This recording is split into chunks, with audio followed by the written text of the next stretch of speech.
Paano niyo po pinaliwanag kay Quentin yung about sa situation ninyo? Hindi, I am, doon sa parte na yon never siya nagtanong.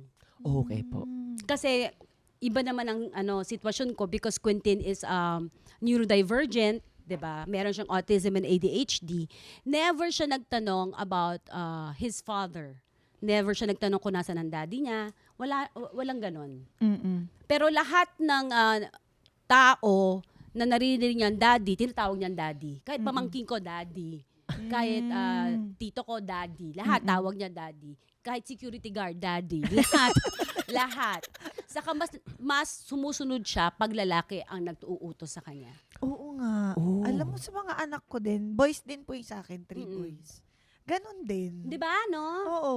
Ikaw, si Feeling ko George. naman, sila Vlance at George, mas nakikinig din sila sa akin. Kasi one time, kunwari, sa madaling salita, senaryo, pag kumakain, di ba minsan magbabanggit, may susumbong sa akin na si George, pihikan, or hindi kumakain, ay mag-vitamins. Pero pag ako yung nag-handle, nasusunod.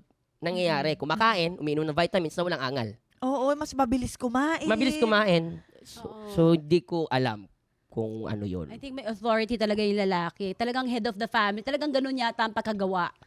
Okay. Ganun talaga yung... Wired sa kanila. Oo, ganun talaga yung pagkagawa. Hindi ganun. Kaya minsan naglalaki-lalakihan ako, yung ganun. Kaya po maiksi yung buhok. Oo. Kaya minsan, Kaya po pala, ano? oo, kaya minsan ginagano ko, Quentin, naliga na, kain tayo.